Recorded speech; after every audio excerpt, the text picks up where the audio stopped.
शाम को 4 बजे से लेकर 7 बजे के बीच में शंकर और पार्वती के भ्रमण का समय रहता है। मेरे देवाधिदेव महादेव और माता पार्वती के भ्रमण का समय, भगवान शंकर पार्वती घूमने को निकलते। इसलिए हमारा सनातन धर्म कहता है शाम के समय पर माताओं को झाड़ू नहीं लगाना चाहिए, शाम के समय पर माताओं को चूड़ी बिछिया नहीं बदलना चाहिए, शाम के समय पर माताओं को मांग में सिंदूरा नहीं भरना चाहिए, शाम के समय पर माताओं को बाल नहीं बांधना चाहिए, शाम के समय पर माताओं को चौखट पर नहीं बैठना चाहिए। उसका कारण क्या है? क्योंकि पार्वती जी ने भगवान भोलेनाथ जी से कहा था कि तुम मुझे रोज शाम के समय प्रदोष काल में भ्रमण के लिए लेकर जाते हो, मेरे लिए आज्ञा क्या है? शंकर भगवान ने कहा सुनो पार्वती, मंदिर के अंदर नंदी रहता है, जाने वाला यात्री जब मंदिर में मेरा दर्शन करने आता है तो नंदी के कानों में कहकर जाता है कि शिव जी को मेरे यहाँ लेकर आना। मैं नंदी के अनुसार उनके घर जाता हूँ, मेरा काम है उनका कल्याण करना और तेरा काम है उनके घर की नारी को अखंड सौभाग्यवती का वर प्रदान करना, ये तेरा काम। तब पार्वती माता ने कहा अखंड सौभाग्यवती होने का वर मैं तो दे दूंगी, पर उस समय पर माताएं चूड़ी बदल रही होगी, हाथ से चूड़ी निकाल रही होगी तो मैं वर कैसे दे सकती हूँ? मांग भर रही होगी तो मैं वर कैसे दे सकती हूँ? उस समय पर चूड़ी बिछिया बदला जा रहा होगा तो मैं वर कैसे दे सकती हूँ? उस समय पर झाड़ू लग रही होगी तो मैं लक्ष्मी को वहां कैसे भेज सकती हूँ? आप बताओ। तो शंकर भगवान ने कहा प्रदोष का समय एक ऐसा समय होता है, शाम का समय ऐसा होता है जिस समय पर केवल शंकर और पार्वती की आराधना का समय होता है। हम तो कई लोगों से कहते हैं अगर आपके यहाँ संपदा नहीं आ रही है, बहुत मेहनत कर रहे हो, फल नहीं मिल रहा, कहीं नौकरी, कहीं सर्विस या कहीं व्यापार या व्यवसाय में कहीं तकलीफ आ रही है, हम सबसे कहते हैं शाम का समय पकड़ लो, शंकर जी के मंदिर में दिया लगाना प्रारंभ कर दो। शिव मंदिर में अगर दिया नहीं लगा रहे हो तो बेलपत्री के पेड़ के नीचे दिया लगा। बेलपत्री और शंकर जी के मंदिर में दिया नहीं लगा रहा तो शंकर जी के मंदिर के बाहर चौखट पर दिया लगा।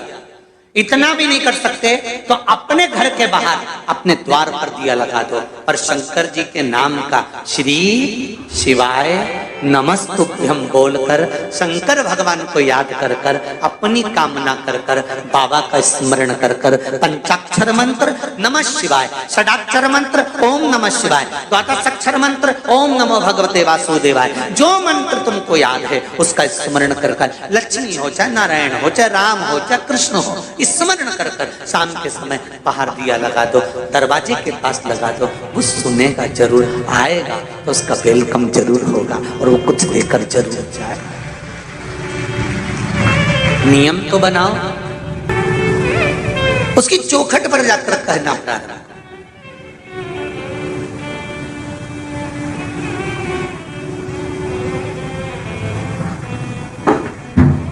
बृहस्पति महाराज ने कहा कि शाम का समय जो प्रदोष का समय होता है उस समय पर इंद्रदेव तुम शंकर जी की आराधना करो।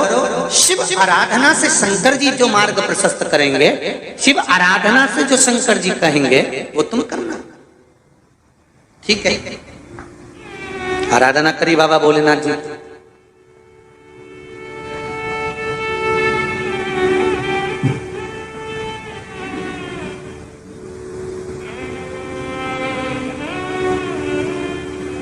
मालूम नहीं था इंद्रदेव को।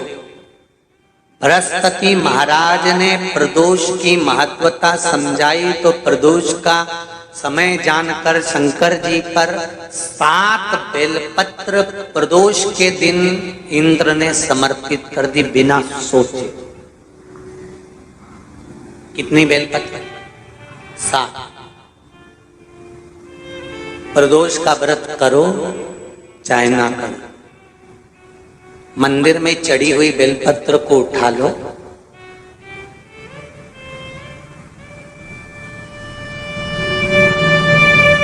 बेलपत्र का ब्रह्म कमल बना लो,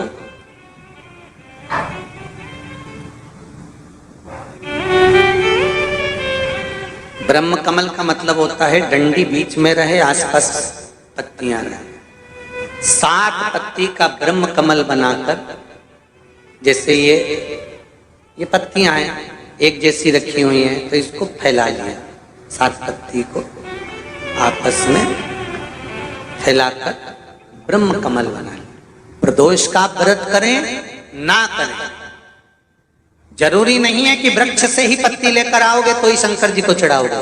शिव जी पे से चढ़ी हुई उठाकर धोकर ब्रह्म कमल बनाकर बाबा से विनय कर कर, हे प्रभु आज मैं इस काम के लिए जा रहा हूं, बाबा मेरा यह कार्य है, बोलकर श्री शिवाय नमस्तुभ्यम बोलकर शिवलिंग पर समर्पित कर दो।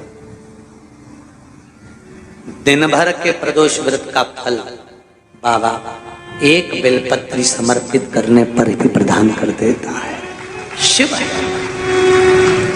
प्रदोष व्रत कर रहे हो उससे बढ़कर कोई प्रसन्नता नहीं, पर नहीं कर रहे तो प्रदोष के दिन या 12 महीने शिवरात्रि आती है। अगर आपको ये वीडियो पसंद आई है तो आप वीडियो को लाइक जरूर कर दें, चैनल को सब्सक्राइब करके जरूर रख लें।